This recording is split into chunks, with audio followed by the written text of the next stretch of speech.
say thank you everyone again for joining us today. So today we'll be doing the grad panel specialist. Sorry, someone joined. Presentation brought to you by the NSM ICC. Yeah, and with that, let's begin. Just a few reminders in the beginning.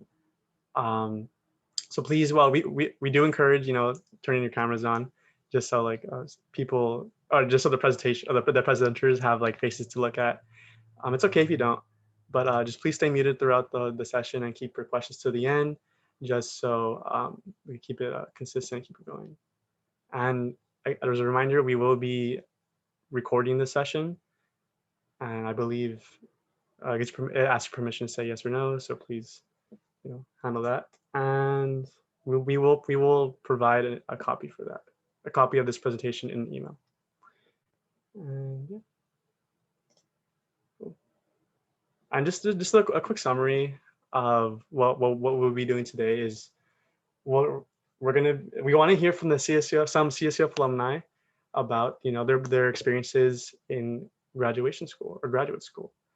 And right now, so far, I think we have a diverse amount of people in different majors or graduate programs.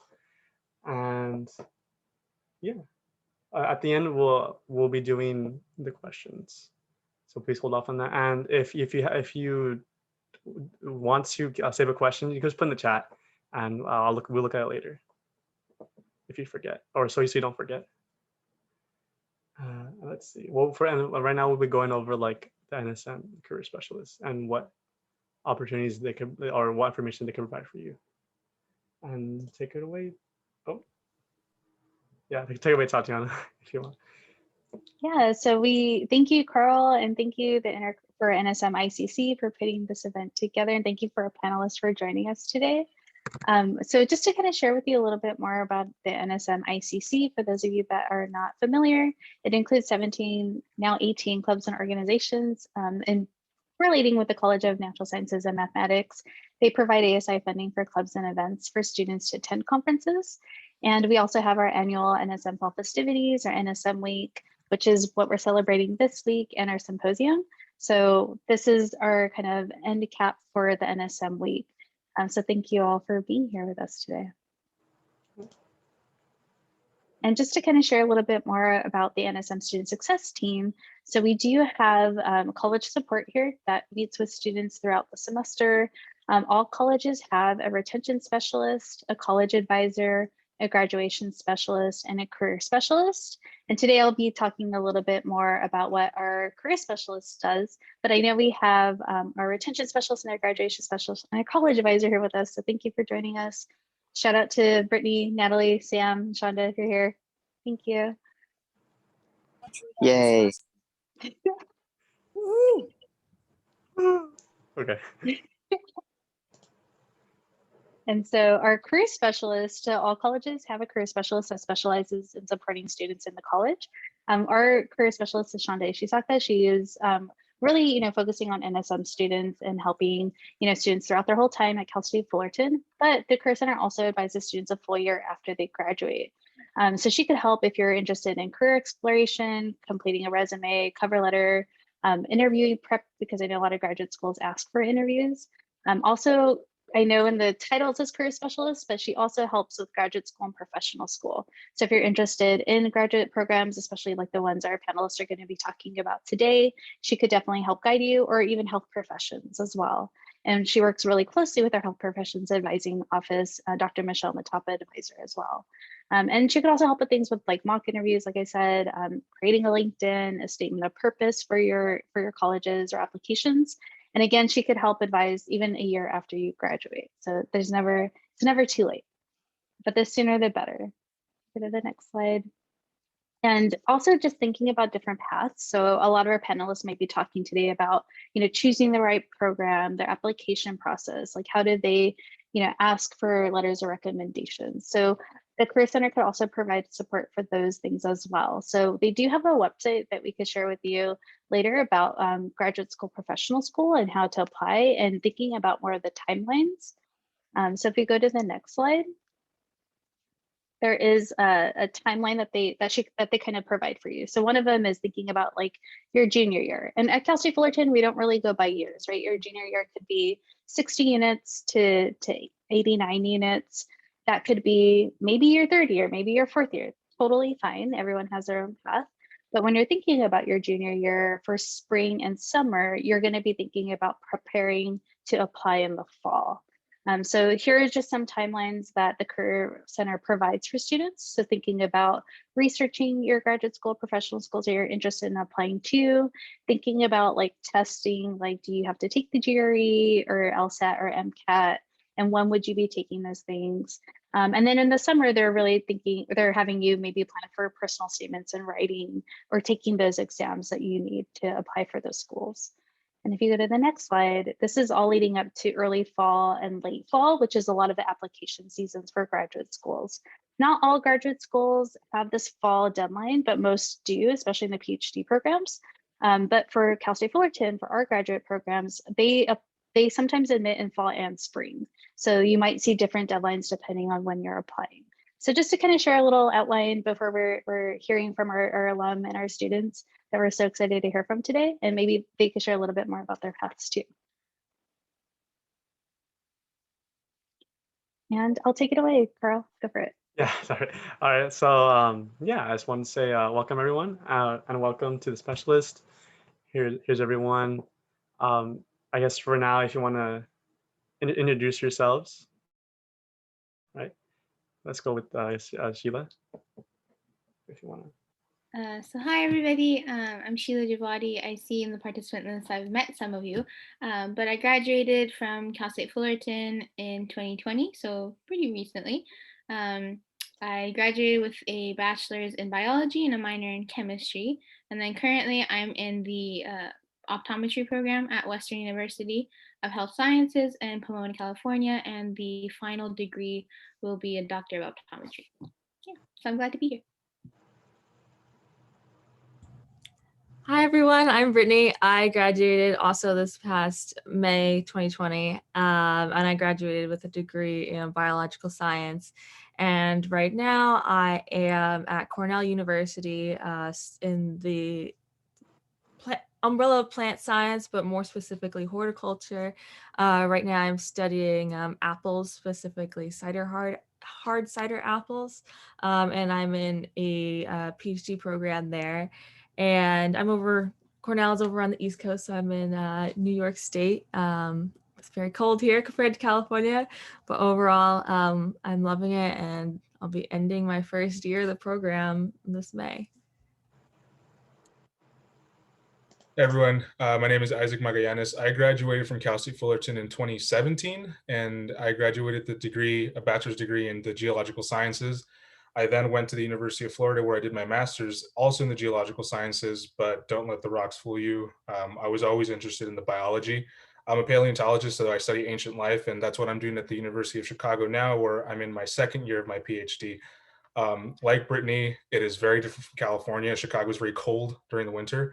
And this last winter, they say is still mild, but it snowed and was very, very cold for a long time, like below zero for like a week or something like that. So I'm excited to talk to you all.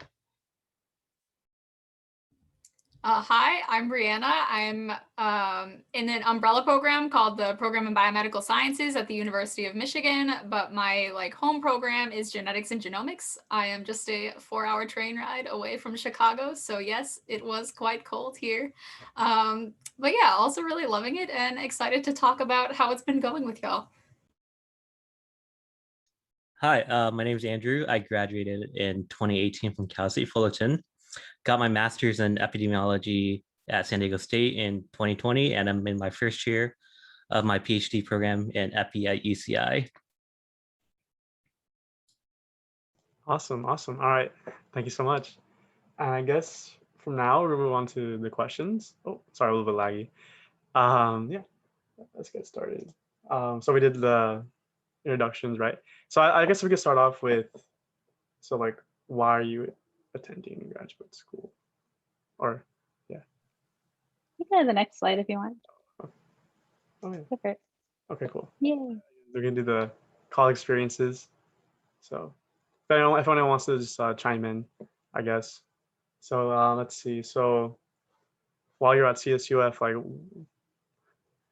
what did you do? So like research clubs, you know, if you want to start off. Let's go, Sheila. You wanna? So at my time at CSUF, I was a part of a few different things actually. I worked as a peer advisor for Project Raise for 3 of my 4 years at Cal State Fullerton. I also did their summer program, so the summer research program. I did that, or undergraduate research URE experience. And then I was one of the mentors for Think Like Einstein, which was for the first incoming years, just to help them navigate through science, and then showing them what different majors had to offer. I also was a part of sorry, I'm blanking. I was a part of the internship program. So I did an internship and then mentorship with Coded. So it was a summer camp for teaching kids how to code. And then the kids were in either middle school or elementary school. And then I was also part of NSMICC for about a year. Last year, yeah, that's what I was involved in. Nice. Let's see. Do you think? Oh, I guess you're gonna keep going, Sheila. Or if anyone wants to chime in, do you think any of those experiences those experiences helped you get into graduate school? I think a culmination of all of them did help me get into graduate school, because it not only showed me the discipline and then what you need, how hard you need to work to get there. It also helped me build a community, so I was able to build great relationship with faculty, any staff. So I knew how to approach people of quote unquote authority. So it helped me speak freely, and then I was more confident in what my abilities were, because I was building on it for so long that when it came time, especially for interviews for grad school, when they asked me like, what do you do? It really showed how passionate you were, since you were involved for so long, which they really liked, because it showed that you have the drive to sustain something for a long time, for doing it, and then you have an open mind, you're open to learning, open to making new relationships. So I think it definitely did help for getting into grad school. Nice. All right. Does anyone else want to share what else they did in does anyone else want to share what they did in at CSUF? I know Brittany was really involved, right? So if you want to. Yeah, I was involved with quite a lot of things. I tried to diversify it as much as possible because I wanted to get a good experience of what I was interested in, what I liked and what I didn't like. So I was involved in lots of student leadership things. Like I was involved with ASI. I was the treasurer of ASI at one point, and I was on helped at work at the farmers market at school. I even worked in the history department for quite a while as a student assistant there. And then I was even the treasurer for the Japanese Culture Club. But so I did try out a lot of different things in other disciplines, but I did sort of find myself back in STEM because I did enjoy it and I did like it. So like Sheila, I was a peer mentor for Think Like Einstein. I also worked at the Student Success Center, the NSM Student Success Center, for quite a few years. And I was involved with the NSMICC.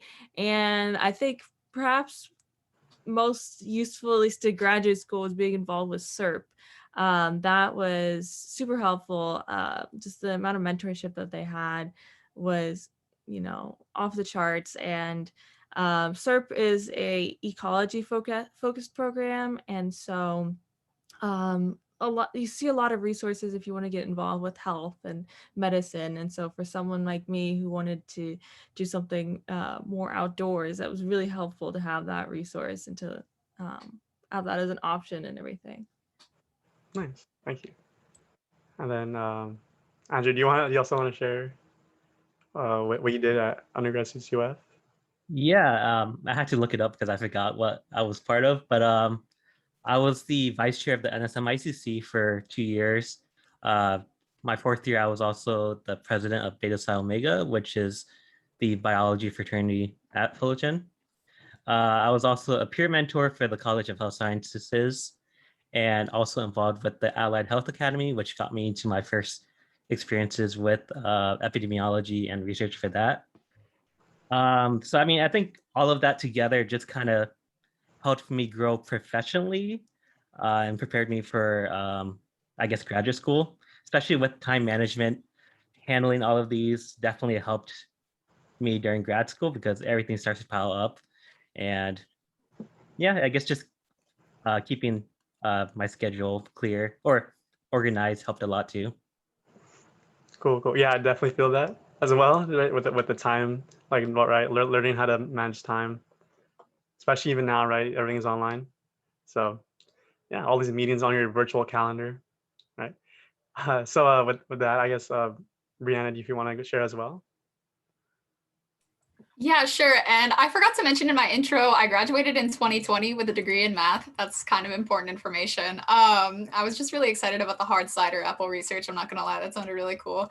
So yeah, I was part of the NSM ICC. I also was a peer mentor for Think Like Einstein. I was the president of Smart Girls and the activities coordinator of Prime Club. And I was also part of a research program called Graham, which was kind of like CERT, but for math. I think that's now defunct, unfortunately, but you know, all the math professors are still really cool. And if you want to do research and learn about grad school, they'll definitely help you out. And then I did summer research at Cal State Fullerton, and I also did 2 summer research projects like elsewhere. So if we want to talk about RUs later, I think those are super beneficial, especially if you want to go to grad school, because it's an opportunity to like expose yourself to research, especially things that like maybe aren't super highly studied here. And also just to like grow your network and see if there's another place where you might be interested in going. Oh, cool. Thank you, thank you. Oh, and actually, if you want to go over what your research was about a little bit, so a quick overview. Yeah, so at Cal State Fullerton, I was researching with Dr. Nick Brubaker in the math department, and we were looking at the shape of large soap bubbles. So like regular size soap bubbles, we can make a lot of assumptions in our models that make them perfectly spherical, basically. But when gravity gets really big, the effects also become non-negligible. And so now we have to alter our models to get an accurate shape. And you can just use those to look at like optimal design for inflatable structures and stuff like that. So that's what I did here. Now I'm kind of like switching gears into genetics, and I'm just kind of rotating right now. So I don't really know what I'm doing, but you know, we're just trying it all. Exactly.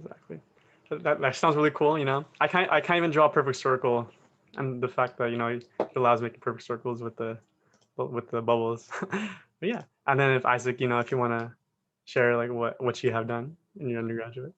Yeah, so when I was at Cal State Fullerton, I was a part of the STEM Squared peer mentorship program, which is the program that's preceded, I think, Project Raise.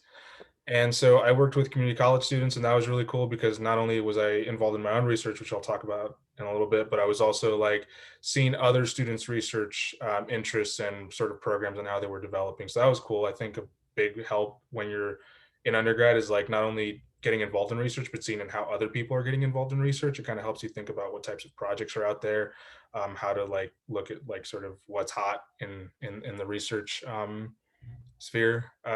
When it concerns like your own field. But oh, sorry. Oh, so yeah. Yeah, and then I was also doing research in the geology department.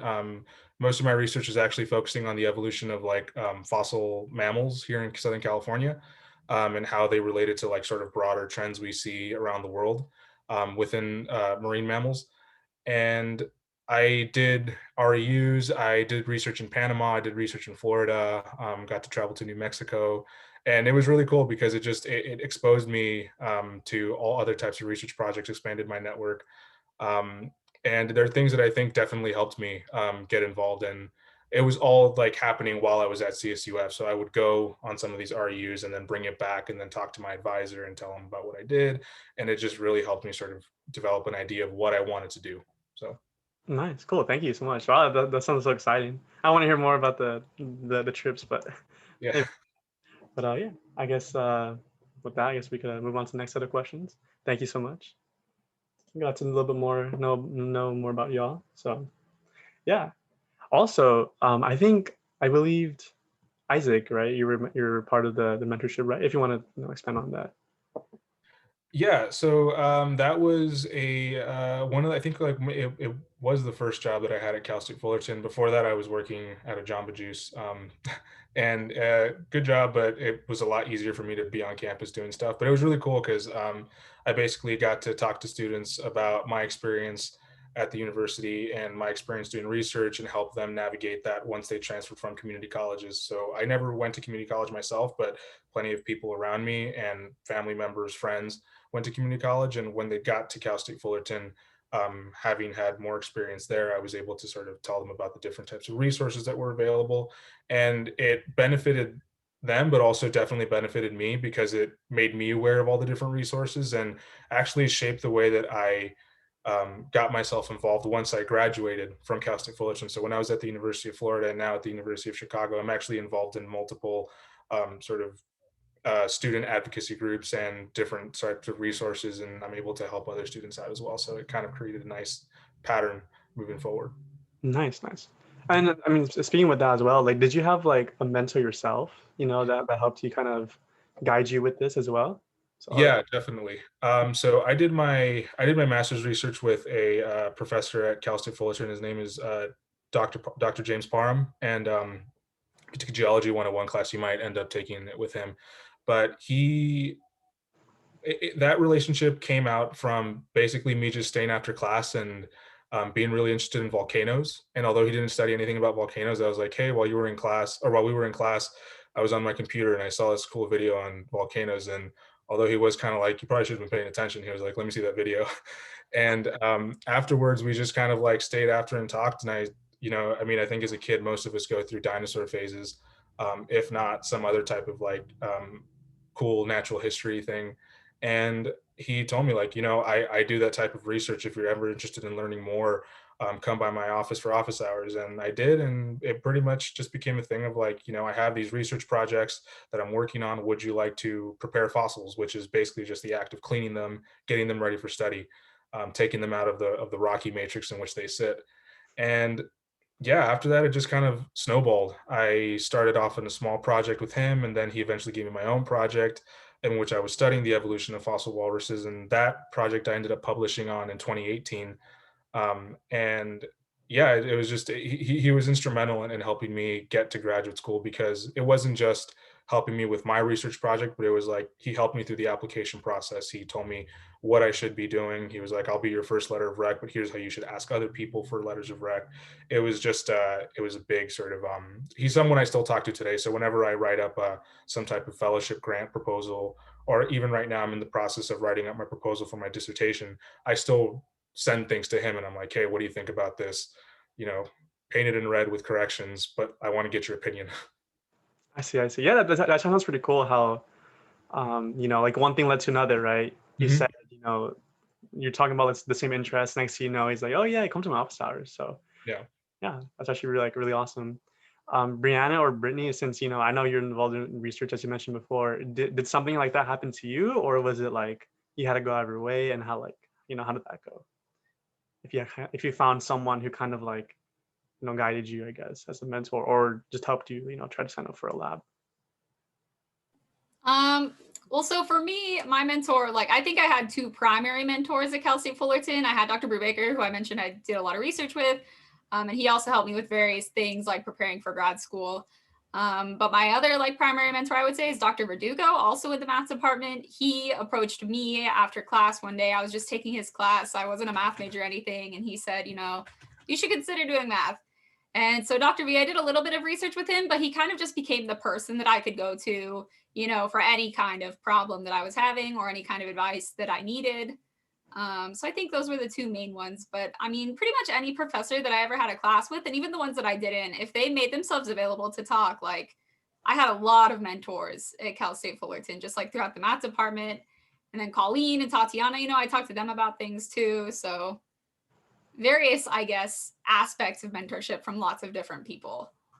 Yes, I definitely say that right now, especially like, as being like one of the board directors of NSM. I do often find myself asking Tatiana, how do I do this again? Right. I think we've all been through that. So yeah. And if anyone, or Brittany, if you want to go, or if you had anything.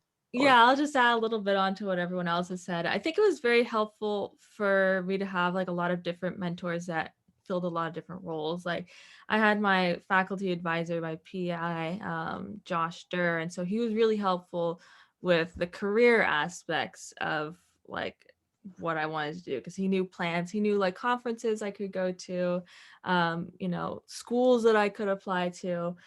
He knew a lot about the plant world, so that he was really helpful in that regard. And also he liked rock climbing, so we could talk about rock climbing all the time. But then I had other sort of, I guess, atypical mentors, like Jennifer Bernaford. She does intertidal research, and I'm not a huge fan of the ocean, but she was super helpful in terms of like really helping me get my writing skill up, and she was always made herself available. So I think that you'll have sort of faculty mentors who will definitely fit the mold of where you want to go in your career, but there's always going to be advisors, staff, even people in the history department helped me that, and you just if people are willing to help you, like take that. Most definitely. Yeah. It's also like nice because you once you like get that mentor, you're able to like relate to them, right? As you're saying, like the rock climbing, you're like, oh yeah, like we could talk about that when we're not talking about school stuff. So I think that's also important as well. So yeah. And then I mean, if Sheila or Andrew, if you want to hop on in, or it's all good. So. I can. It also applies to the last question too, because I forgot, and I don't know how I forgot it, but it also a major part of getting into grad school was help of the pre-optometry club. I was part of the secretary board and then member for many years. But then through that club, I met my, I think, primary mentor. His name was Michael DeCarlo. He was a local optometrist, very, very close to campus. But he helped me kind of see what the entire scope of being an optometrist was, because many people, they just think you go to the doctor, they say 1 or 2, you get glasses, boom, done. But really he opened my eyes to see like you are a primary care provider, so you have to know the system, you have to see you, and the same way that a pediatrician is seeing a child, you are examining the same child in the same way. So it really kind of, with my time at his office, I was there for about a year before COVID hit. And then I wasn't able to go there in person, but he kind of made me fall in love with it. And then he was very supportive. So optometry perspective, he was my main mentor. And then as Brittany said, that I also had some atypical mentors, which were basically just like a support system. Colleen, Tatiana, my supervisors at Project Raise. So Angela, she's not there anymore, but Cesar, Megan, they offered to help, and then I took them up on their offer, and it kind of became more of a friendship with mentorship aspects to it. So with the same way that Brittany said, mentorship is just anybody who really offers their time to you. So even if they are not typically labeled as your mentor or advisor, anybody that is supporting you in any sort of way will help mentor you in a way, maybe even mental health, but they can help you achieve what you want to. So whoever offers you any type of help, get to know your professors, because they were mentored at one point and they would love to share their experience with you. Cool. Thank you so much for sharing. Yeah, it's I think I like the last idea you mentioned too, like your mentor was mentored by someone, right? So it's like interesting, like so don't be afraid to reach out. I think like important message. And then I guess we'll move on to the next question.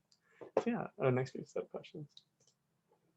All right, cool. This one. So deciding on a grad school, I bet many of you have so much like have like, oh yeah, I had to decide on so many things, so many applications I had to apply or I had to make, right? So I guess starting from the beginning, like when did you know you want to go to grad school? Was it like your sophomore year, or like I had this plan since day one, right? So I guess Andrew, if you want to go first, since Yeah. I mean, okay, for me it was kind of tough because like throughout my undergrad, I was thinking about graduate school, and then I decided like really last minute that I wanted to do graduate school in my 4th year. So I don't know. I guess it was just with my experiences with my advisors and stuff, and just doing research, it made me kind of realize that I wanted to go more into cancer epidemiology.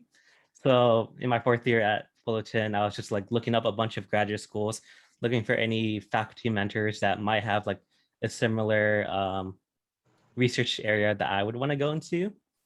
And I guess, yeah, I mean, I just really like going to school too, so that helps a lot too. So I'm not ready to adult yet, so grad school is helping a lot. Yeah, I feel that, right? It's like, like your last year, like I gotta do something, right? So I don't know if anyone else had like a similar story as Andrew, but uh, Riley, yeah, did anyone else want to share? I think Brianna, she's like ready to go, right? If you want to share, if you were like Yeah, I'm always ready to talk. Yeah, so I feel like I had kind of a similar story to Andrew's, where I like going to school, and it seemed kind of like a natural next step based on how I had spent my undergrad. But as I was applying, I felt like I was getting really excited about, the research that I wanted to do in grad school. And you don't have to know exactly what you want to do, but, I want to study human disease. And the more I was writing my statements, I was like, yeah, I want to study this. So definitely it was like, and as I was applying, I was like confirming that, yeah, okay, I do want to go here. This is not just like a thing that I'm doing. But yeah, what are the other questions? oh Yeah, I guess. how I guess. Yeah, I think I like mostly answered that. Cool, thank you. And then yeah, does anyone else want to share how they decided? I guess. Mine was very on the fence. I did not know whether I wanted to or not, and the deadline was just creeping up closer and closer. So a deadline of where I should make a decision, not the actual deadline, because obviously you have to ask for letters of rec before that and everything. But I was like, okay, let me just look at the schools that I really wanted to go to. So there were really only 3 schools that I wanted to go to. And so I was like, let me just apply to those 3. And if I get accepted, I'll go. If I don't, then I'll just go into the workforce. So I sort of let fate decide in that regard. And I applied to Cornell fully expecting that I wasn't gonna get accepted, and I ended up getting accepted. So I was like, okay, I'll go with this. And so that was mine. I sort of just let fate decide. I was like, let's see what happens. So Yeah, definitely. It's just like, whatever happens, right? yeah. Let's go with the flow. Yeah. I guess if we can move on to the next other question. There's a lot of questions, so don't worry. So yeah. Oh, Brianna, sorry, do you want to say something? No, I'm sorry. I forgot I was muted. I was just laughing. Oh, it's okay. All right, cool. Challenges. So I guess, with that, right? Applying to grad school must have been tough, of course. But do you think anyone else had any big barriers, trying to apply to grad school? Like, or made it even more difficult than already was, like deadlines. I know Andrew, you mentioned it was like super, like you're like your last year, you're like, oh no. Did anything like deadline stop you or something like that? Or I mean, some challenges for just applying. I'm the first in my family to go to college, let alone like get into apply to grad school. So the challenge that I faced was just like what the process was, what things I should be doing, what the timeline should be, and all of that. So I mean, that was probably one of the biggest challenges, just trying to get some guidance on how to apply to grad school. And I think my mentor just really helped with walking me through everything, helping me create a 5-year plan, write down all the deadlines, some schools that I want to apply to. So I think, yeah, one of the challenges was just getting guidance on the application process. Nice. Yeah, I see. I remember Isaac mentioned that as well, like the mentor, right? Definitely helped you out there. So yeah. Yeah. Oh, sorry. No, go ahead. Yeah. I think so. Having applied to grad school twice, I think similar to Andrew, who you said you also did a master's program. I faced I guess like 2 sets of challenges both times, or rather 1 set of challenges both times. The first time around, it was just, I was undecided. I wasn't sure what it would look like. I've lived in Anaheim all my life, and so like just the prospect of like moving so far away to the other side of the country and being on my own for the first time was a little daunting. And that was, I think, mentally one of the bigger challenges. Another thing was just like, I mean, I had no idea what the process looked like. For that, my advisor here at Cal State Fullerton was a tremendous amount of help. And he like really sat down with me and was like, all right, let's work on giving you a strong application. He's like, don't even worry about whether or not you feel like you're going to get in. He's like, let's just make the strongest application we can for you. And I applied to like 2 or 3 schools at that. And my intention was just like, all right, I'm just going to try this and we'll see what happens. And thankfully it worked out. The second time I applied, there was a lot more going on in my life. Like I had, just things back home. I had my, I always think about my family whenever I'm trying to make these decisions. And I think one of the things that was difficult for me at the time was finances. And money can sometimes be a big barrier. Lots of programs have like waivers for their applications if you can present some type of need. So that's always helpful to do. But, when you have a lot of things on your plate, when you're trying to apply to multiple schools, even that can kind of overwhelm. There's a lot of information, you can lose track of things. So I know that one of the things for me was that like my advisor at the University of Florida was also, I lucked out. Not every advisor is necessarily like this, but I lucked out in that I also had an advisor who was very much invested in me as a person. Was like, here, I'll help you out with these things. He even helped me out financially with a couple of my applications that I just couldn't afford at the time. So yeah, I mean, for me, like, I think, yeah, like finances is something to always like sort of think of. And there are ways to get waivers, there are ways to find help. It's just about, sort of asking with time and really trusting those who are around you in your support network to Yeah. help. Yeah. Thank you for sharing that. It definitely like, it's definitely one of the biggest things to think about, right? Like as you said, like financially, and just to see, I think I can't even go there, right? And it's like, especially, are you in Chicago right now? I'm assuming. I'm actually thankfully I'm in California right now.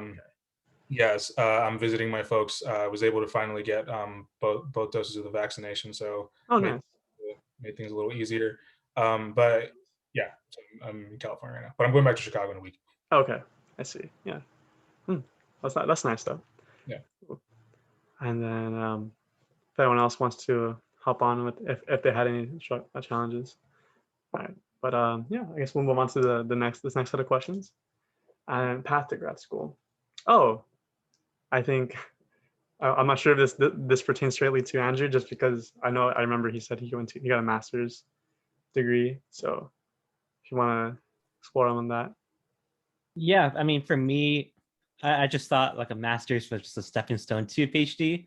I didn't realize you could apply straight to PhD, but for me, I just felt like getting a master's degree would help me a lot, education-wise and like career-wise and professional-wise, just getting me prepared for a PhD program. So, I mean, I think for me, at least, getting my master's degree definitely helped me a lot, just getting into that mindset of being a graduate program and dealing with all of your classwork, your research, and everything else going on. And yeah, that's basically it. Nice. And then if anyone else wants to expand on that, on the career path, right? Like master's to PhD. I can't even imagine doing that PhD from like right now. So yeah, I'm not sure, Brittany, if you unmuted yourself. Sorry, if you. Oh, okay. All right. That's one. I guess we could move on to the next question if not that much. So resources. Okay. Well, I feel like for this one we talked about a lot the resources to help you apply to graduate school. Because I know Isaac said the mentor helped him out, but Sheila did you have any resources that helped you out? Yeah, I actually had a few different resources that helped me out in terms of applying. It was just knowledge and then speakers from the pre-optometry club, because before joining that club, I knew I wanted to go up to optometry school. I didn't know how to make that happen. So they said like, you need to fill out this application. These are the things that you need to do before you even apply. So the club, for one, was my resource. And then when it came time for doing the application, I heavily relied on my supervisors, which were my mentors at the time. So I will admit, I am not the greatest writer, still not. So you still have to write a bunch of essays for I applied to 8 different colleges, and they all require different essays. So every single step of the way, I think every single sentence I ever wrote, my supervisors maybe read them 8 times. So they're kind of getting sick of my essay. But I did that. I used the Career Center for resume and CV. They are amazing at resume and CV. It looked impeccable. And then the club itself, they helped a lot with the entrance exam. So those are really the prereqs that I had, and then the resources that I used for the prereqs for those. And then resources while I was here, I just kind of, I stay in touch with my mentor that was the optometrist before, because a lot of the things that he taught me while I was at his office, I'm hearing now in my first year.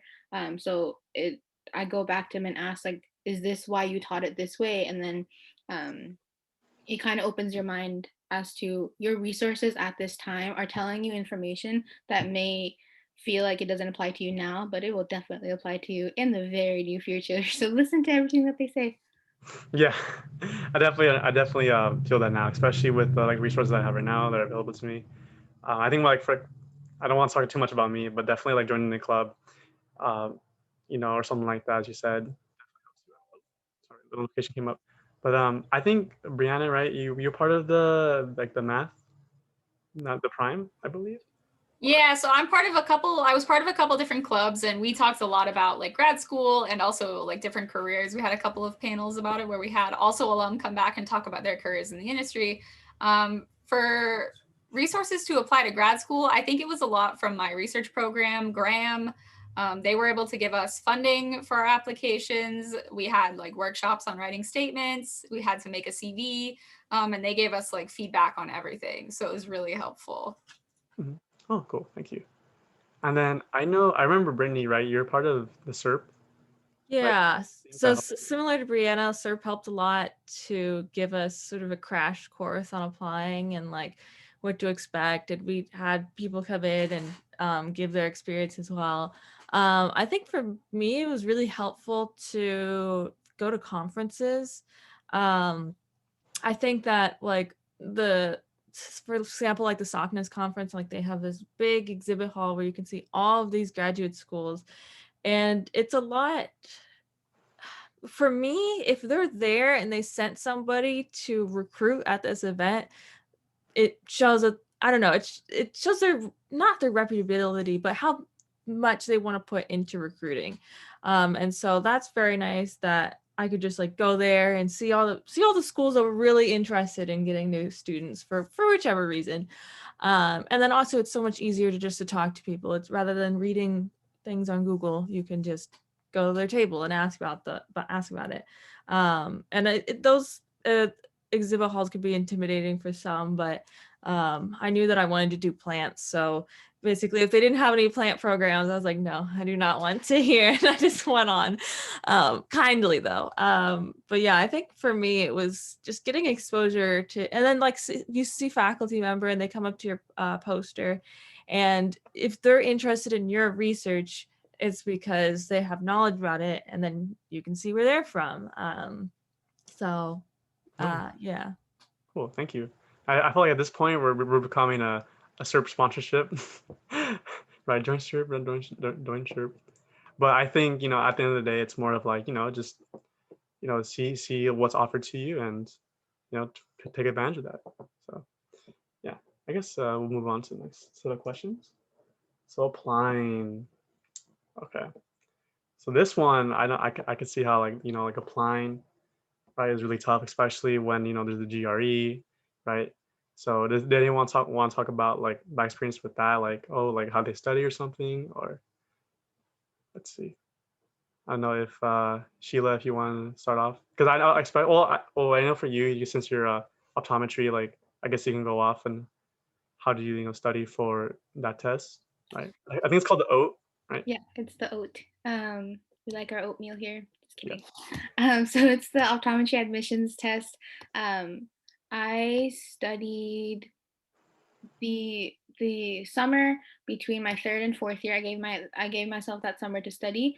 I wish I gave myself more time, although it ended up going in my favor, but I should have given myself like 5 to 6 months. But preparing myself, I ordered some books. It's called OAT Destroyer. If you want to go into dental or like I think MCAT too. There's like a set. They're called the Destroyer sets, and then they have them for different tests. But I use that as my resource, and then I did 3 months of studying. The first month, I was kind of like, yeah, the test isn't gonna come up. It's fine. So I like studied maybe like 4 hours a day. And then the next 2 months, I was like, the test is really coming up. And one piece of advice that I would give is, especially for myself, it worked a lot. Before I started studying, I set the date of my exam. And then since the exam was expensive and I didn't want to pay to move the test, I was like, this is my deadline. You're not going to move it. This is how long you have to study. So I gave myself a hard deadline. So the 2 months leading up to it, I kind of ramped it up to like 6 hours a day, but not every day. And then the last like 3 or so weeks, I was just reviewing constantly. But I did give myself breaks because even though you're not in school, you can still get burnt out because it's just studying. And then letters of rec, I asked my the people that wrote me a letter of rec before I even turned in my application. I said that I was going to turn my application in September, but to myself. But then I told them I was going to turn my application in August. Maybe don't lie to your people that are writing your letter of rec, but don't worry. I asked them in like June, so I gave them a lot of time. But that I just said like a month in advance, and then so if something happened, I gave myself a little leeway. And then application process time. My application is kind of like a rolling application, so it wasn't like they're going to review your application after the deadline hits. It's just whenever you turn in your application, they will review it then. So my application cycle was open from August until April, but they opened the actual application in July. So I started working on that. So it took me about 2 months to finish all my applications, get everything in. So like timeline wise, applying, it took me like a 4-month block of taking the exam, doing my letters of rec, doing all of that. But then after that, it was just kind of waiting for interviews and stuff like that. I see. Yeah, it's definitely sounds like a lot. You know, especially timing. Definitely timing, especially with studying and like deadlines. Because I know deadlines are scary, especially for me, right? So I guess Andrew, you said, right? You said you decide last minute. So did a deadline? Did the deadline scare you, right? Because you said it's your 4th year. You're like, oh, I have to get this by this time, or. I mean, for me, I decided kind of last minute, but I was already studying for the GRE during my 3rd year. It was just kind of like iffy about if I should apply right when I'm still in my undergrad or take a year off kind of thing. But for me, I spent an entire summer just studying for the GRE. I think taking the practice exams helped a lot too, just because those questions are really weird, I guess. It's very different from the type of questions I'm like used to. It's like, or different from the SAT, I guess. So for me, I'd say biggest piece of advice would just be taking the practice exams. Those help a lot. As for the letter recs, for me, I was pretty close to my research mentor. I was close to Colleen and my boss at the time too. So I guess just some advice would be have your CV or your resume updated so that you can hand it to them as well, because they can like include things on your resume or CV in their letter recs to kind of highlight the experiences that you have for grad school. I see. And area that requires the most time, I would say the personal statements or the essays. For me, I had a timeline that I wanted like a first draft done, send it to all my faculty mentors and advisors so that they could take a look at it too. And I think that's something that you should also include with your CV for when they're writing their letter recs, because it helps them get an idea of like what kind of career path you want to do, why you're doing it, and stuff like that. I see. Yeah, I saw. Especially, I saw everyone nod their head. They're like, "Oh yeah," I'm assuming everyone had the same experience with that process. So I can't imagine. Like, I'm not even there yet. So yeah, I guess if anyone has something to add, like they have to, just let me know. So. I mean, I guess like just a quick comment about the GRE. A lot of programs are not taking the GRE anymore, or not requiring the GRE. It is an expensive test and it's not exceptionally predictive of grad school success. So, if you look up the hashtag like GRE exit, Grexit, you can find programs that don't require the GRE if that's like something that you don't want to do or don't have the means to do or whatever. But yeah. I'll definitely look at the hashtag, see what's up, see if I can find anything. All right, just to add a little bit to what Brianna said, also, if you're going to apply to a certain program, see what they accept, because like my program, they wanted the OAT, but they would accept the MCAT, they would accept the DAT, they would accept the GRE. So maybe if you want to take like a general test like the GRE and then change your mind, a lot of the schools will take it. So you don't necessarily have to take the exam that everybody else is taking because they might accept it. So just look into it. Nice. Thank you. And then Isaac, I saw you unmuted yourself. I don't know if you want to. Oh no, I was also gonna add on to what Brianna said. Yeah, like at the University of Chicago, I think definitely during the pandemic, they've most of the programs have relaxed the GRE requirement. But there's also like, because it is such a poor predictor of like success in graduate programs, it's pretty much just like a useless barrier in some aspects. What you go through as a graduate student will not, and what you do in the GRE and what you go through as a graduate student, they're not linked. So the GRE will not really inform your experience as a graduate student. But there are a lot of actual student advocacy programs on the campuses that are basically like, we should just get rid of this thing. We're making people use a lot of money. And so, yeah, just knowing, like Sheila said, like what programs you're looking for, whether or not it's necessary. That's a really important step. Nice. Cool. Thank you. I like how they're making a change. Yeah. Like definitely. Well, thank you for letting me know. I didn't know that. So, all right. So we'll move on to the next one. So deciding.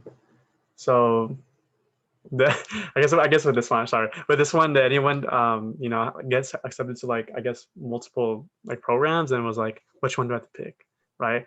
I have to pick this one close to home. I don't know. Is there anything you want to share about that? I can share something about that. So when I applied for my PhD program, I applied to 3 different schools, all in very different places. One was in New York City, the other one was in Chicago, and then one was in UC Santa Cruz, or was in Santa Cruz. And for me, like one of the big deciding factors, or a couple of the big deciding factors, were obviously where is it? If you really enjoy city living, if you enjoy having easy access to outdoors, what kinds of outdoors? There's a lot of outdoor places near Chicago, but it's like California, it's very flat. So if you really enjoy mountains, perhaps it's not the best place. If that's like sort of a thing that's going to really sort of put weight on your decision.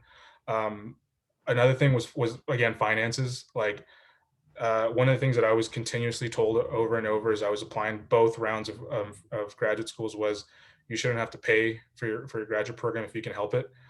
Thankfully, both at the University of Florida and now at the University of Chicago, I've had my graduate school entirely paid by the program I'm going to.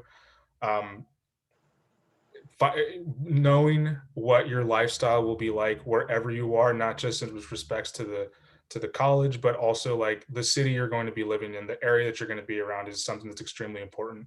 I largely chose University of Chicago. I really like the city. I really like the people that I'm around, but a lot of it was like, I'm able to live fairly comfortably given the stipend that I'm on. So that's a big thing to keep in mind. Some places will offer you money, but it may not be enough to live comfortably, and you may have to find yourself penny pinching more than you would like to. So I see. Yeah, definitely. Yeah, I see like especially like since like 4 out of 5 people have gone out of state, right, just for school. I see Brianna's Michigan in the background, right? Cornell, San Diego, even though that's not like Los Angeles, OC area, right? Expanding your horizons, I guess. Because when I think of it, it's like, oh, I want to stay in California and save some money, but right, it's not a bad idea to like explore a little bit, right? As well, Brianna, since I mentioned you're Michigan, did you have to like decide, or you're like, oh, this is the one? Yeah, I mean, I did have schools to choose from, and when I applied, I picked schools where I was interested in the research and all the different aspects of the program. So like on paper, I knew that I liked all of the programs, and so for me, what helped me decide was like the vibes that I got at interviews. Are the grad students happy? Are the professors like nice? Do they seem like they care about your success and everything? Do you like the location? You're going to live here for 5 or 6 years probably. And so, you want to like it. But yeah, so it really came down to the non-paper aspects of the program. I see. Oh, and with that, you mentioned, the interviews. For the interview, I guess for Michigan, did you like have to go like fly up there, or was that online, or how did that work? Yeah, so for PhD programs, a lot of them that I applied to, they would fly you out for interviews. So you would get to come and meet everybody, and they were interviewing you, but you were also like interviewing them. So I see. Oh, and you said that they provided it for you, so like you're like, oh, go. Yeah. So they paid to fly you out. That's not like always the case, but I think for most PhD programs, they will pay to fly you out. I see. Brittany, did that happen to you, or did you have to pay?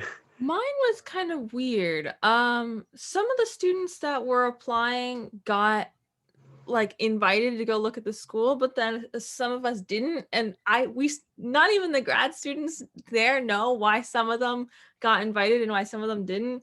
But like my faculty advisor, he just called me and was like, oh, do you want to chat? And I was like, okay. I didn't even realize it was an interview because, like, I don't know, no one tells you these things, so it was a surprise interview. I genuinely thought he was just wanted to chat, but it was not just a chat, it was an interview. So I was caught very off guard, but you know, it still worked out. But yeah, so I don't know why. Maybe because my advisor was fairly confident that he wanted me in his lab or something, or maybe because I'm not in some sort of different kind of program. I have no idea, but it I don't know why, but it was strange. I don't know. Yeah, I guess everyone has a different experience. Yeah. I'll get back to everyone on that. I'm still figuring out the great mystery of the preview weekend. I see. Huh. Maybe you got lucky. So, yeah.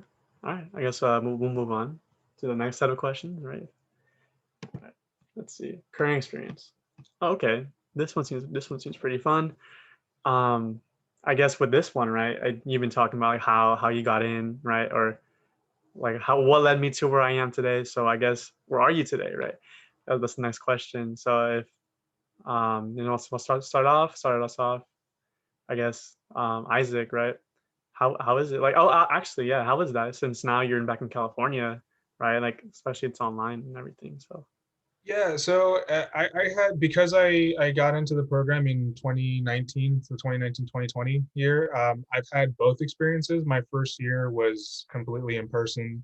I really got to feel like I was a part of the student community. I was involved in all the things that we do. I don't know if it's like this for everyone, but some schools, like the student community, is like doing very well, and people like to get together and go out, go out for drinks, have game nights, do whatever. And so I was really excited to be a part of that. It felt really cool. But then the pandemic hit, and all of that basically went away. And for the large part, like, we still meet with some frequency, whether it's through like different student committees or advocacy groups that we're part of, or other extracurricular things, but it's all online. But so for sort of like the regular non-pandemic stuffs, it's been really good. The university I'm at is has a really good student community that likes to get together and do stuff. There's running groups, there's people who really like going downtown and like going to music stuff. But since then, everything's kind of like changed a little bit. But I think, I guess, yeah, like I think as one of my main responsibilities as a graduate student is going from like undergrad to graduate student. It's like the change of pace is very different, and I would say that that's like one of the main differences you see is that it's less chaotic than trying to manage like 5 different classes like you do in undergrad, but it's just as busy because now you're extremely focused on one thing, and you're learning how to juggle like all the different moving parts of that one thing. So yeah, no, I could definitely see that, right? Especially and like because you mentioned how like there's also like you talked about like the life of a student, right? And then also like the education side of it, right? It's definitely like you have to you're focusing on that one subject, right? You're not doing AGEs, you're not right. So is that's definitely something to keep in mind. And yeah, thank you for that. And I guess Sheila, so since yours more focused as well, like even more focused, right? Or this is like optometry. Do you want to talk about like your experience like now and like how it is as an optometry student? Yeah, so my experience now, so I'm in about 2.5 months, I'll be done with my first year of optometry school, which is crazy to say because it hasn't felt like a year. But my experience, it's it was much different than undergrad. I can't say that I wasn't expecting it, but then some parts I was expecting, some parts I wasn't. But it's been, you kind of roll with the punches. You become very adaptable in grad school. One, I will tell you that, so adaptable.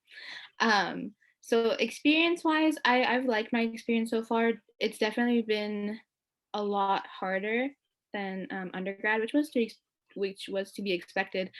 And then anything that I wish I knew before going to grad school, I think we were pretty well prepared. I didn't like the fact that during like orientation, a lot of people are going to try to scare you, which it scared me. So I was like panicking, but it's really not as bad as you think it's going to be, because you were there for a reason. You got in, someone believed in you, and you deserve to be there. Whatever your brain tells you, you 100% deserve to be there. So I think just like a wish you knew before grad school was kind of like, don't doubt yourself. You here. Someone believed in you. Someone thought you could do it, so you can do it. And then main responsibilities as a grad student is just to be studying. The one thing for the expectation was that they don't expect you to like come in knowing everything. Like, yes, it is biology heavy, but it's like basic things you have to know, which were ingrained in you so many different times. You're going to know it off the top of your head. But the expectation wise, which kind of was the biggest adaptation factor for me, was that I went from an undergrad experience being like, well, I can review this because like the organelles or like the organs, I can keep reviewing this as many times as I want to. But then you're in an environment where it's like, you need to know the information in a way that someone as a patient is going to come to you. If that patient comes to you, they're not coming to you just to have a conversation with you. They're coming to you because they have an issue. So if you understand the material in a way that somebody is entrusting you to help solve the problem that they come into you for, so it kind of, that expectation from the professors and the faculty, they help you every step of the way. They're not like people, every step that you go forward, they're going to be like, oh, people are going to treat you so hard. The first day they didn't treat me like, you're not a student, you're a future peer. So it's kind of, you build a relationship with them that way, because you're going to be working with those patients, you're going to be working with the same doctors, you're going to become one of those doctors one day. So the expectation for them is to, your job as a grad student is to know your material like the back of your hand.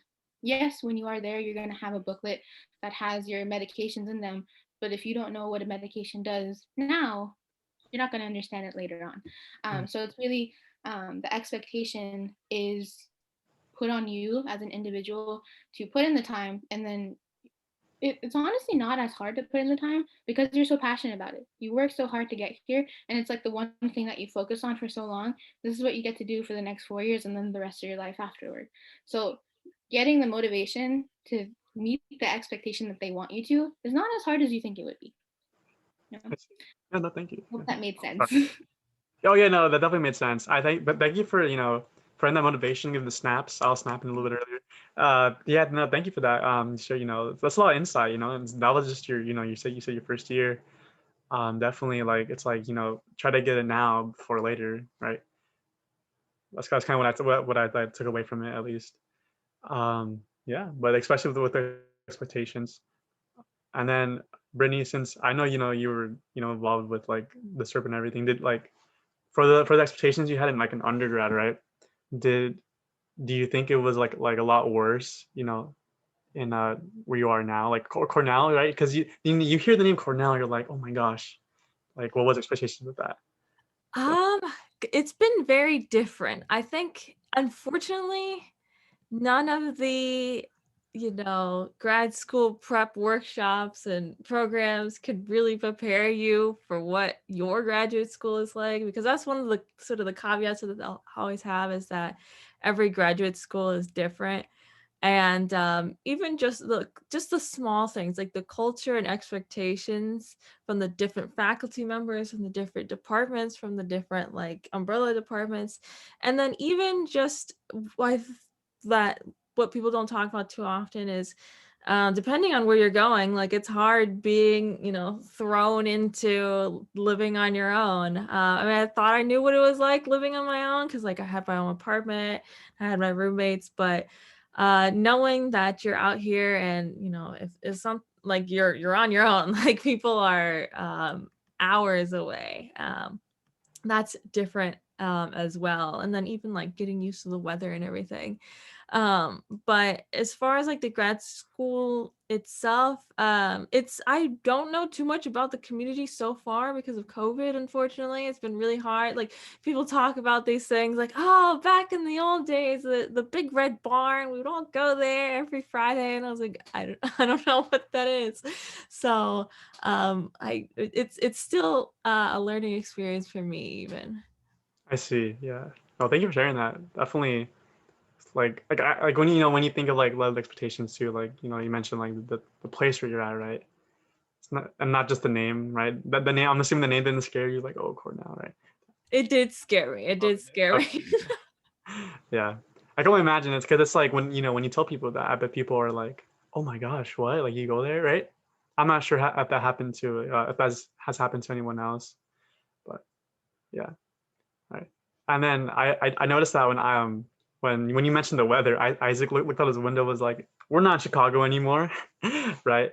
So yeah. Anyone else want to add on add on their expectations, right?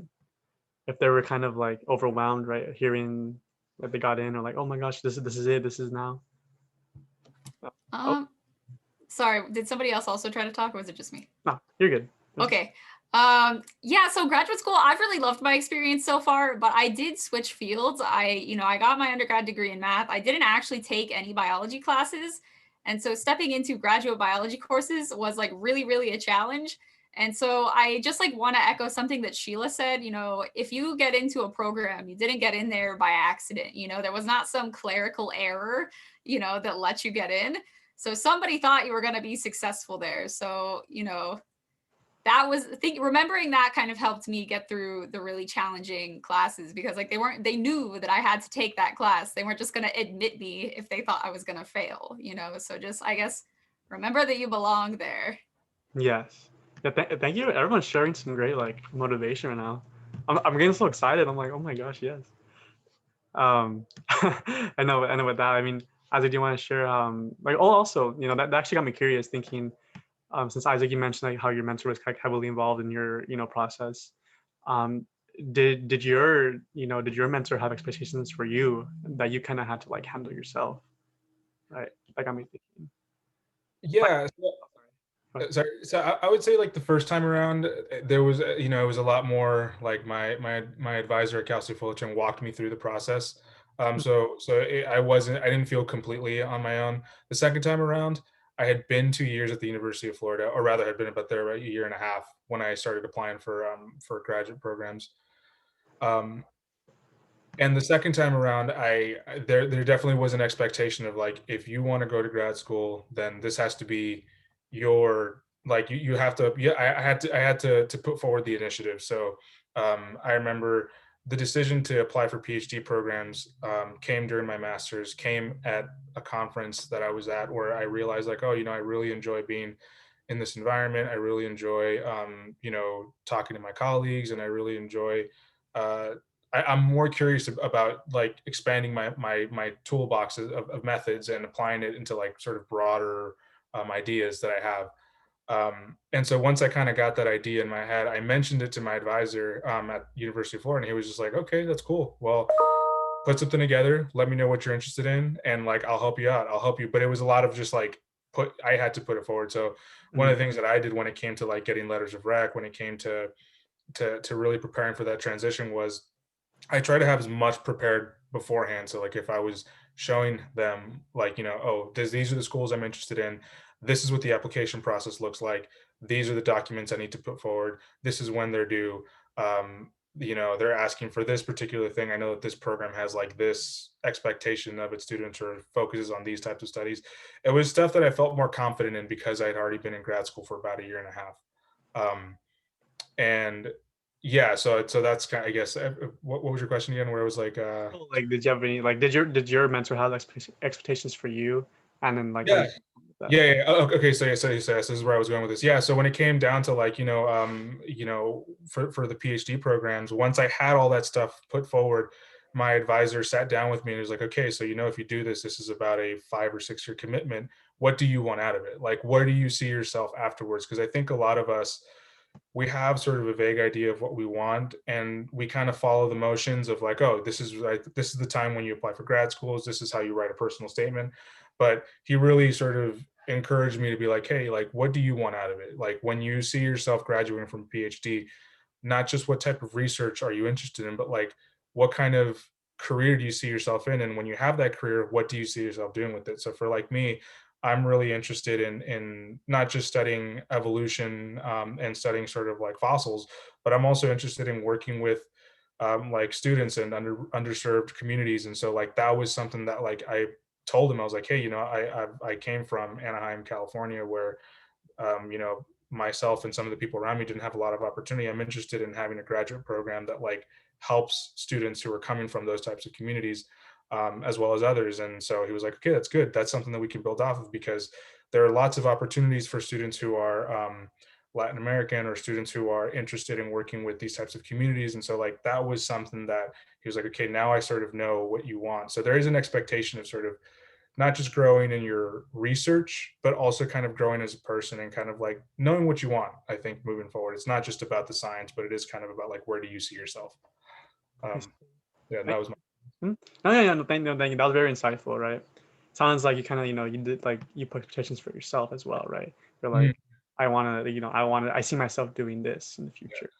I think learning how to be an advocate for yourself is something that takes time, but like if you have good people around you, they will consistently sort of telling you like, yeah, like what do you want out of this? It's not just about what we want you to turn in or what type of project we want you to be involved, but like, is this something that works with you? Not every lab or not every program is like that, but the ones I've been around have thankfully been very motivating and encouraging, supportive. Cool, thank you. Yeah, I bet that definitely helps out. Yeah, thank you for sharing that. Very, like snaps all around. Yeah. All right, cool. And then I believe this might be the last one. So then I guess this is, like last words of advice, right? So I guess, we could do like one each, right? I guess what's the one thing you have to tell? Like, I wish I knew this. I know it's kind of hard, but I sent the questions before. But yeah. So just let me so yeah, I guess we start off with let's go with Andrew, right? He hasn't shared last time. So Andrew, like what's the one thing you would have to say? I mean, I guess for me, it's just really doing research on the programs that you're applying to. So for me, I had like an Excel sheet with all the colleges that I wanted to apply to, the mentors that I would want to work under, and like their research. So I guess just really looking into the program itself, and specifically the faculty members that you might be working with in the future would be really helpful when applying. Cool, thank you. I mean, the Excel sheet must have been really helpful. I don't even think about the Excel sheet sometimes. forget that exists. But yeah, thank you for that, Andrew. And then Brianna, if you wanna put your little advice. Yeah, so I have two, but they're related. And so the first one is don't sell yourself short, and don't be afraid of rejection. So, you're going to get a lot of rejections in grad school, and especially if you continue on from grad school into academia. And so if you see something that you're interested in, whether it be like a program at an institution that maybe you don't think that you'd get into, or, a funding program or whatever, you should just like apply and, let them decide if you can, be there. But also, I said if you're in a program, you belong there, but just because you didn't get into a program, that doesn't mean you don't belong there. There's like a lot of factors that go into whether you get in. But anyway, so yeah, don't sell yourself short and don't be afraid of rejection. It's not the end of the world. Yes, exactly. I 100% agree with that. Right? Just try your best, and if it's meant to be, then it's meant to be. I like that. And then Brittany. I think careful how you load your plate up, because for some people you might be applying while you're still in school, and there are a million different schools that you want to apply to. But I think if I had to narrow it down, maybe not apply to too many schools, because like you can really spread yourself thin really quickly by applying to schools that like you wouldn't even care about, and it can really hurt your chance of putting a lot of effort into the schools that you would really want to apply to. So yeah, being mindful with your time and being realistic and starting early. Yes, realistic. I like that.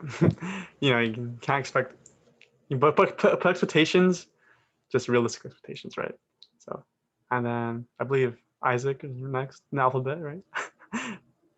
Yeah, I would say being confident in your experience. I think I run into a lot of people who like have done a lot of really cool things, and sometimes it can be kind of, you can still feel like you're like sort of from the outside looking in, or like you don't know enough, and like it's some like imposter syndrome is sort of something that you kind of like work on throughout your entire time as a grad student. Or so that so far has been my experience, but I think like sort of sometimes taking a step back and being like, oh yeah, like I've been involved in research experience, or I've taken this class and I was interested in this thing.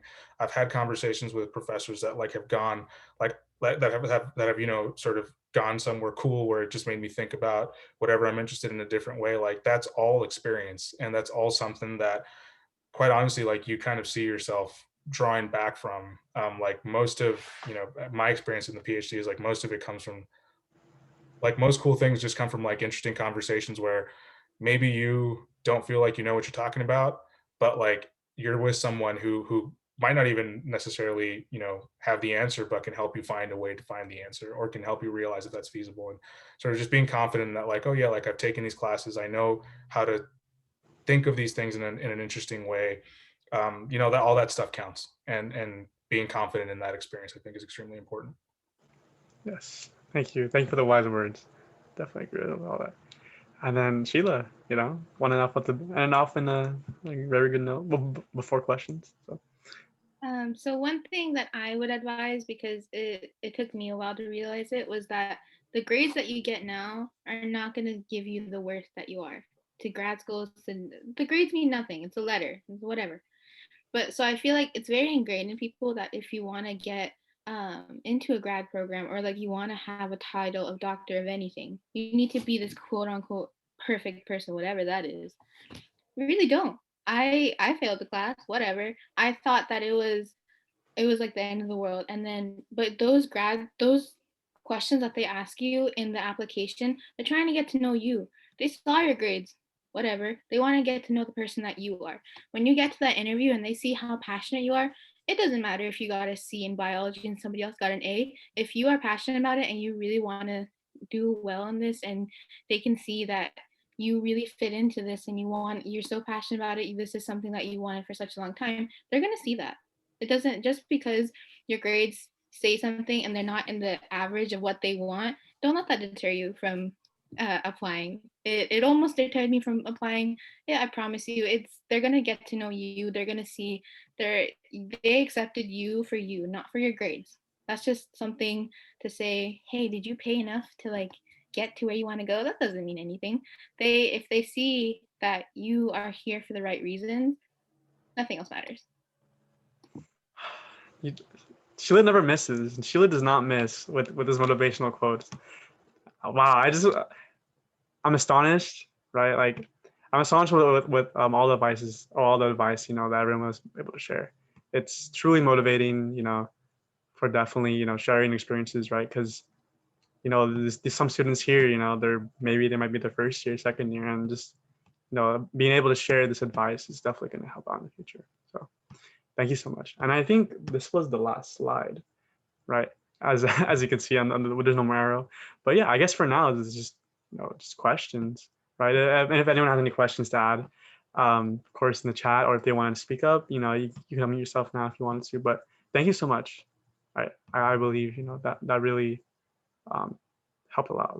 I think that everyone was very motivating, especially in getting into grad school, or just even the future. So thank you for that. And then yeah, any questions from anyone in the chat? It's open to anyone, or or you could just speak up too. You can unmute yourself if you want. I have a question about, I know a lot of people had talked about doing in Excel, but like what information is like best to put in the Excel, or like versus using a folder, or like how did you go about starting it? Because for me, it's like, yeah, I could use the program, but like, what should my headers be? Like, what should I be titling it? I think for me, with my situation, it was If I was interested in the school and I was interested in maybe several different departments, like the different departments I was interested in, the deadline for sure, deadline first and foremost, any supplementary materials that they need. So for example, some of them need the GRE, some of them don't. Some of them need a personal essay, and then some of them need like 2 personal essays for some reason. And also listing down the fact if it's a research-based grad program, the advisors that you want to work with. Those I think were the categories that I included.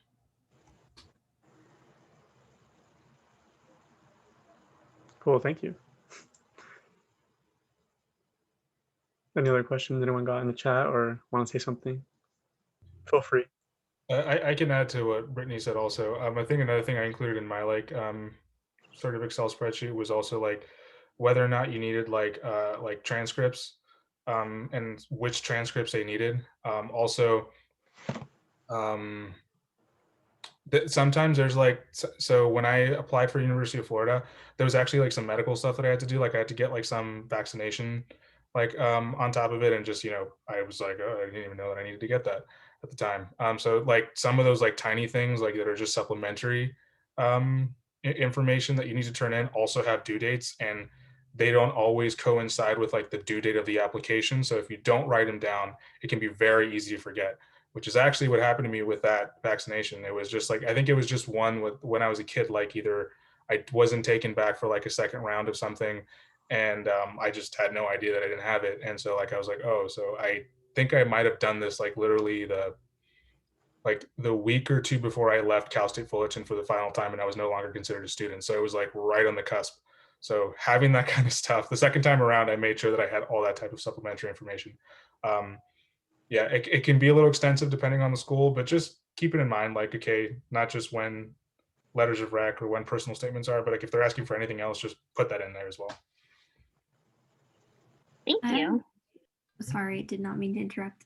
I had one more question for the panel. I was curious for anyone that had not necessarily a gap year, but a gap season while applying or just some free time in between. Was there anything outside of Cal State Fullerton that you did to supplement your application, like community service or like an internship kind of like out of your comfort zone, or just something where people could see that if you do have time when you're studying for like the MCAT type thing, like that you're also making something of yourself? Because I just want to make sure if I have that extra time, I'm not wasting it and they won't wonder what did this student, like why did this student fail to do X, Y, and Z that they could have to become a stronger applicant.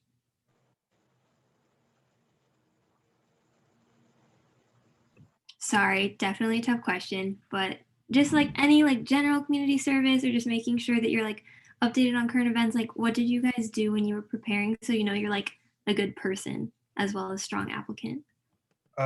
So I don't, I guess it might depend like from field to field, but for my, like I do a lot of work in museums and a lot of work in like museum outreach. So one of the things I did, it wasn't so much a gap year or anything. It was more so just the summers in between undergrad, masters and then PhD. I I was volunteered for that first gap, and then the second time I was actually hired part-time at a local museum where I was just helping out with like outreach stuff. For me, that's something that's like extremely important, and I've always sort of highlighted it in my personal statements that I'm involved in outreach and I know how to work with K through 12 teachers and students.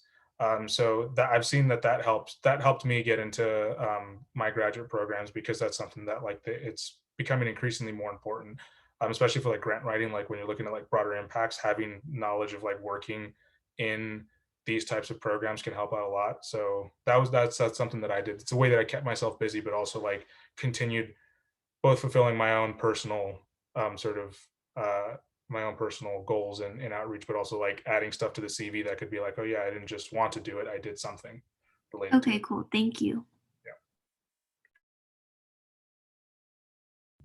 I think regarding your question, Jacqueline, regarding the thing that I was trying to go for, I shadowed a lot of doctors, and then I tried to make it a point to shadow different kinds of doctors. And then if just in the optometry field, like I shadowed somebody with peds, and I shadowed somebody that did surgery, just different things. And then non-academic wise, I was involved in a lot of cultural things. There's a like a nonprofit for I'm Persian, so there's a lot of nonprofits for Persians in Orange County. So I did like volunteer work for them, and then I was in the symphony at my because I went to community college before coming to Cal State Fullerton, so I was just in the symphony for that, just for fun. It just shows them that you're a well-rounded person, that you have interests outside of the field that you want to go into. They're gonna know you're a good person. You're a good person. Okay, thank you. That was helpful as well. Thank you, guys.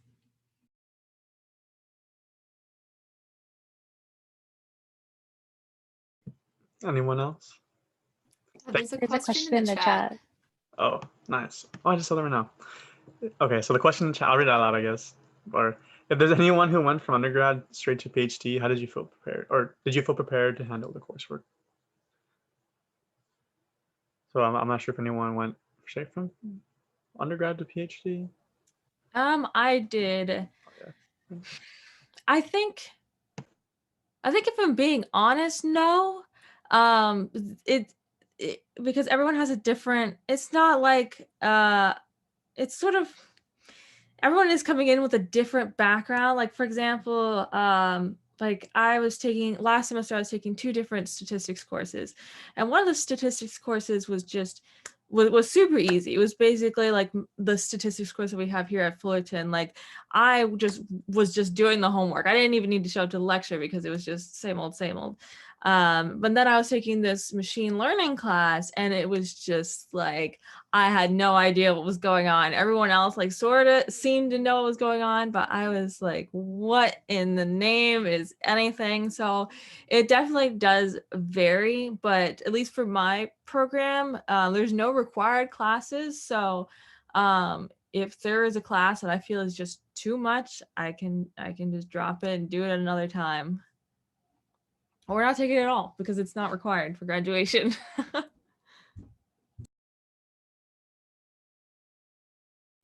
Yeah, I mean, I mentioned so I feel pretty okay in my math classes. It's definitely hard, but I'm making it through. But the biology classes, it really, really was a struggle. So I made friends from various, fields of biology, and we had our study group, and I learned like so much from them. So I think that's one of the benefits is, at Fullerton, everyone in your major is taking pretty much the same classes, so you have a lot of like really similar knowledge. But when you go elsewhere, when people are coming from all these different places, everybody has like a lot of different things that they bring to the table. So I think even if maybe you're not prepared, hopefully you can pair up with some people who complement things that you don't feel as good about.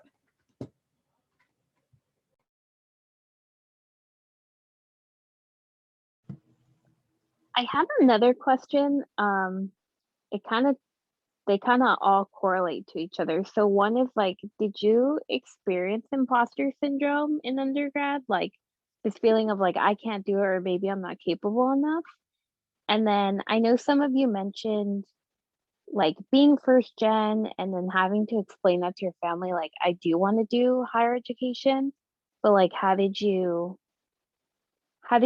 allow yourself that space to do it and also like help them understand that? And then on top of that, like finding community wherever you went.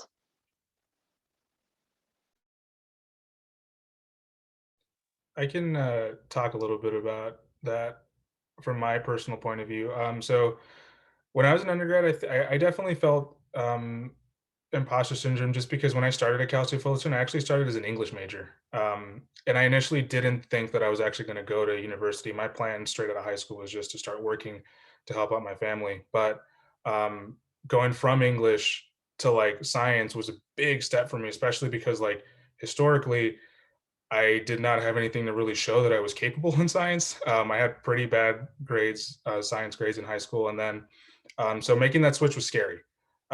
But I think it was largely motivated by the fact that I wasn't just sort of getting into what at the time was sort of the broad, scary sort of science, big letters. I was interested in something in particular. And for me at the time, it was, I was interested in fossils and I really wanted to study ancient life and evolution. And so that kind of helped me start feeling more a part of like I was capable, because I was like, oh, like everyone here is interested in this one thing. And I may not be good at these other aspects, but I know I like this. And if I can stay here, if I can work the long hours, if I can stay here and just kind of like throw my head at the wall until it finally breaks, then something will come out of it. And that helped me. And then I know that when I got into my master's program, I again felt sort of like, oh my gosh, now I'm surrounded by other graduate students, some who are like 2 or 3 years into their programs. They not only know the school very well, they know the field very well. They have like a very sort of, they have a system that works for them where they're able to keep up with like, you know, papers that are coming out. And I was just like, I can sometimes barely keep up with what's going on in my own life. How am I supposed to know what's going on in the field? But that I think came with time. I joined a lot of like sort of journal research groups where it was just like, oh, we're just going to like read a paper. You don't have to know anything about it. We're just going to kind of learn how to read scientific articles. And that really helps as well. And so that was that aspect. So, but it was also for me, like being Mexican American, most of my family is all here in the Southwest, spread out from, you know, through Southern California, Arizona.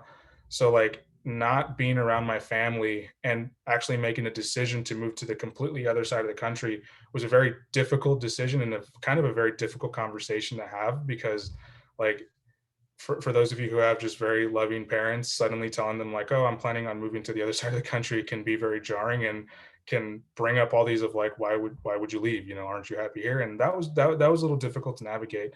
But I think when they saw how much when they saw not only like how much I liked it, but also like showing them like, look, these are examples of people who are in my field who are doing well. These are the types of jobs that they get.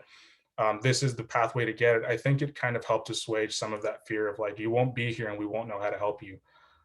That was sort of what really helped me. And yeah, once you're there, like finding a community that you can identify with, you know, being Mexican American, Hispanic, Latin American, like that's something that I always seek out no matter where I go. It's very easy in Florida, more difficult in Chicago. But it's possible. And so like I actually host a Spanish speaking group at the University of Chicago now amongst other graduate students who are international or from the US, but just are very much used to hearing Spanish most of the time. I host a group that kind of helps, you know, keep us together in that aspect. So there's ways of sort of dealing with the many different forms of imposter syndrome takes place. Thank you.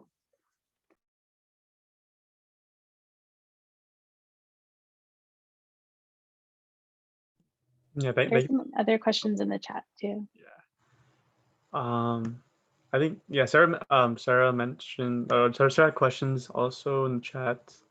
Some of it was we did discuss earlier, but I think something that I was reading is this: if you or I guess we can just go in order. Sorry, the scrolling thing on the questions is kind of weird. I think one of the questions that Sarah had asked that no one really answered is if research experience is necessary. Yeah. And if you already had research, or if you didn't have research, would it be best not to even look into grad school? I don't think that research experience is like absolutely necessary to get into grad school, but it definitely helps. However, if you don't have any research experience, like don't feel like you can't apply, but you might be helped to get some. I think the second one asks if you really don't like research, should you go to grad school? And my answer to that is yeah, if you don't like research, I don't think that grad school is going to be a great experience for you because, well, at least not a PhD program, maybe like a master's program, because a lot of those are just courses, but some of them are both. So, you know, check. But yeah, definitely like your third year of grad school in a PhD program is generally like research from then on. So yeah, if you really don't like research, I don't recommend that. And I'm sorry, I know some of the speakers might have to leave right now. Isaac just had a meeting. Thank you all for being here with us. I don't know if we want to stick around for a couple more minutes to wrap up some questions if you're free. Awesome, thank you, I appreciate it. So yeah, I'll go ahead, continue. I think for my program, because my program's very research heavy, I mean, it'll be different for every graduate programs, but it was absolutely necessary to have research experience. I had 3 years of research experience before applying, and pretty much if you didn't have research experience, other people have had lots of work experience, but that's in my particular program and at Cornell and in this department, it's like very research heavy. I know some other students in the what department? They're in the engineering department. I don't know, something related to engineering. A lot of them have not done research at all. So it very much depends on the department.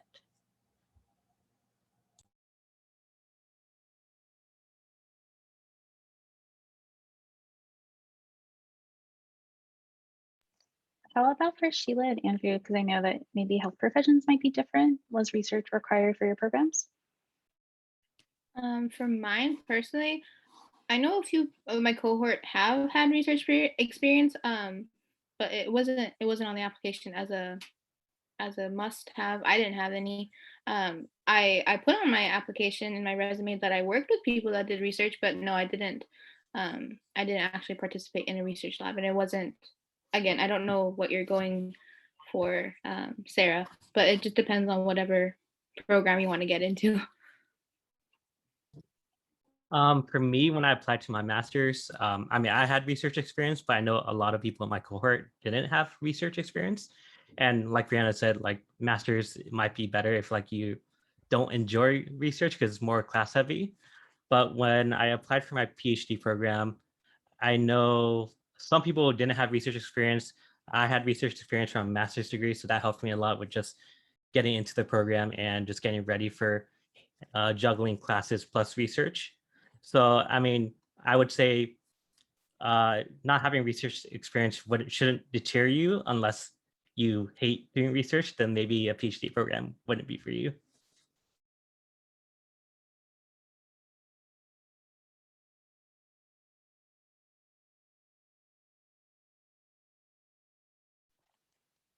Thank you. Any other questions?